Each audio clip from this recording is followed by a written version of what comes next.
Welcome to Chapter 7, Plan Your Interactions. So, when there is a situation that is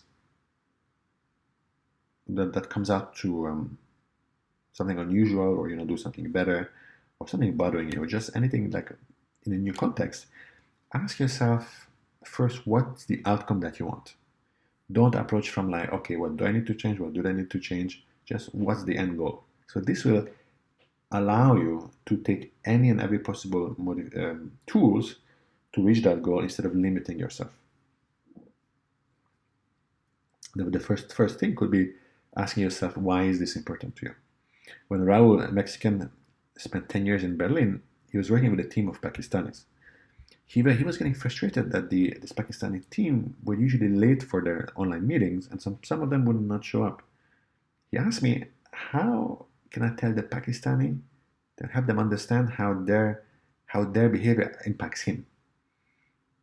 The interesting thing I noticed is that Raul was of Mexican descent, and so him complaining about people being not timely, I found that interesting. So what I realized is that he spent 10 years in Germany, so he internalized the values of perception of time of Germans, which is if you are late, then that's disrespectful to the other person. So the second thing wasn't the way the question was formulated. It was about what they can do to accommodate him. So what they can do to meet him in his comfort zone. After working with him, I realized that what was bothering him was, in the German culture, being late was disrespectful. When he became conscious of this, and he realized that the Pakistani intent was not to be disrespectful, and had no idea that their tardiness was that perceived, I encouraged him to share with the other side respectfully, in a non-accusatory way, how he felt, and ask about the other side. And so, as a result, once he shared how he felt, as a result, the small deal no longer bothered him. And actually, he realized that his natural cultural background is also aligned with that. Or like, if it's not for work, where he worked in a German work environment, he's also not very uh, more flexible time-wise. So he realized that that's actually something that he has in common with the Pakistanis, although they might be from other continents. So then the frustration went away. He knew they did not mean to disrespect him, and he just had brought a Kindle book. So whenever the other people were a bit late, usually not more than 5-10 minutes, then that was all right. And because he shared how he felt with the other party, had this dialogue, the other party also made sure that if they were not going to show up, they let him know, and they made more of an effort to be more on time. So in this case, both learned from each other, and in the end, they found a solution which was best for both. So they met in the middle. It was not one side demanding that the other side does all the work. So, and one of the questions is what do you need to know? So the background. So learn about the culture, about the person, and keep an open mind. When Alexander goes to dinner in Quebec City, he picks his usual bottle of Malbec as a gift. Now, on a recent trip to Hungary, he was invited to dinner at the house of the CEO of his company. Even though he knows that in Hungary there are no major restrictions against alcohol, as there were when he was traveling to Qatar, which is a Muslim country, he knew to verify his assumptions. So he found out that wine is generally not a good idea in Hungarian households, because Hungarians are proud of their wine industry. So he digs a little deeper and finds that not just that, but the CEO is a big fan of gardening. So he finds a nice, and that this is how he takes a break from the responsibilities of leading the company and doing some gardening. So he finds a really nice table coffee book that is a compilation of North American gardens. He also finds that in the etiquette, it's customary to bring flowers to the lady of the house. So he asks for recommendation from one of his local friends, and then of a good flower shop, and there he explains what he needs, and lets the flower person guide the choice. So based on the context, to find just the right flower. So his gesture doesn't go unnoticed. And he's stopped several times for some high visibility projects and asked ask for by name from the CEO. And this comes back to an important thing is people don't remember what you do or what you say. It's how you make them feel. So in this case, just a little bit of an effort went a long way, helped build this relationship that kept on giving for years and years and years. Now, once you have the information, you know what you need to know, then how to plan. So you're going to be meeting somebody. First is to build a rapport and finding out how to communicate and also how to adapt your behavior.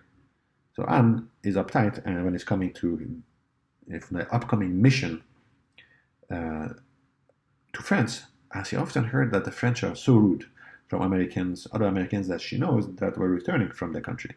But she can't believe that an entire country would be populated by extremely rude people. So he decides to go deeper. She asks her office mate Elise why she thinks that Americans find the French rude. Elise, who is French, laughs and tells that actually it's the Americans that are rude. After comparing notes, they realize that both sides try to be polite, but the way polite looks like is different in each culture. They're very different, actually.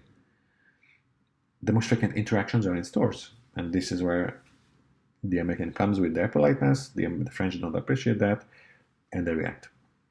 In French culture, in the US, which is a pragmatic and client-centered culture, the norm is to ask directly for what you want and add maybe a please at the end, and it's more of a demand. And this is considered polite. In French culture, a client and merchant interaction comes from a place of need. And the norm is to first greet the person. So when you come to a shop, bonjour in French, or even if you don't speak French, try to say it as best the local word or say hello. And then if you need help, instead of demanding like, oh, 2 bottles of milk, you will ask, oh, could you help me please? The person says yes, and I say, oh, I'm looking for 2 bottles of milk. And the truly savvy person will be aware of another layer of interaction. When you are, as an American, show up in a store in Paris, you're not the first American that they meet. And chances are that the others were not culturally intelligent, but they came across as rude, even though they did not mean that. So this means no fault of your own. You may face somebody who is already hostile. Without knowing the context, you may perceive this hostility as uncalled for, and then you react also in a hostile way. Now, knowing the wider scale of like, okay, I represent the group, and the other people before me might have not left a good impression. So, and knowing why this is happening, then can help you make more of an effort to show them, hey, I'm not like these other people. So make the effort to learn how to pronounce bonjour properly, even if you have a thick accent, much better. And you can have much better reaction. And because of the expectation is so low, and you come off here, you might get an even better reaction and more help. And even with all this advice, I mean, some people might just be jerks or having a bad day, so it's not like foolproof.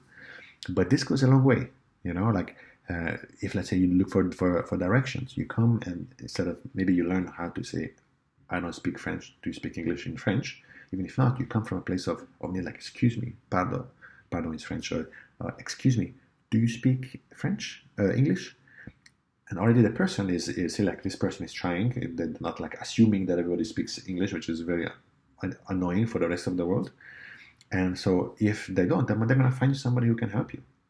So this effort, it goes again, it's about the effort that you show is a sign of respect. And then people on the other side usually reciprocate and go out of their way to help you. Now, when you do the planning, you know what to do, what do you need to get, how to plan, execution. So you have to be mindful of what's going on as you execute and adjust if needed, because even with your best effort, you might have made some incorrect assumptions, and it's good to adjust that. So when Tanya moves to Munich for the 9 months assignment to build out the company's call center, she was assigned to lead a diverse team composed of Germans, Poles, and Romanians. Now, Dieter, who is in charge of the user interface, and Tanya want to provide some feedback based on color schemes. Having studied German culture, Tanya starts by giving started by giving a very direct and blunt feedback. She noticed that Dieter didn't seem to take it well. She was wondering if it was because she was a woman or if it was something else. So you see, again, it could be several reasons because of all the different cultural groups that interplay and biases based on different persons. So you see, it's always getting complex, and that's why cultural intelligence is so powerful because it can help you navigate these diverse works. So in this case, Tanya did a homework about the Germans, but there's still something not working out well. After making some subtle inquiries to her predecessor about the entire team, so as not to point out, to single out Dieter, he found out that Dieter spent most of his time in Asia, and his dad was working in Beijing and Tokyo. So although Tanya made an educated assumption what would be the best way to approach Germans, with this specific German, she had to adjust her feedback style. So it seemed that when Dieter, although born in Germany, was more comfortable in the East Asian way of indirect feedback than the German. So Tanya made some small changes, and the relationship was really good, and then they were able to do some amazing work together.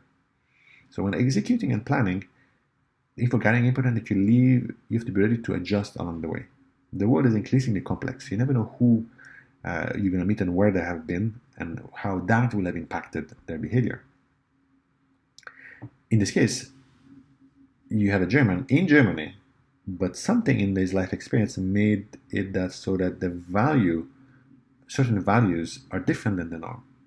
Without his Asian experiences, there can be enough, even without the Asian experiences, there can be enough variances within the culture based on personality types, generation, socioeconomic background to be necessary to be vigilant and be ready to adapt. In each case, the difference in perspective can lead to more innovative solutions and effective teamwork if they can address these differences in a culturally intelligent way.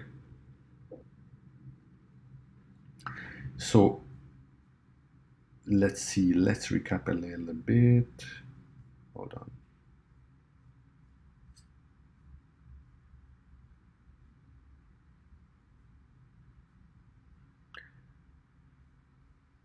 Yes. So execution, supply interaction. So before you do the next time you have an interaction with somebody from a different culture, be it another team, let's say you are in accounting, you go to sales, with a team member who has a different ethnicity or anything abroad, plan, use the worksheet included in the course notes, and to see like, okay, why are you doing this? What information you need, and what's the plan? How are you going to build rapport? Find out information about the culture of the person or persons, and also the specific person. What can be a tool that can help you adapt your behavior so that the other person is more comfortable and you can build rapport faster. Try it out and let us know how it goes.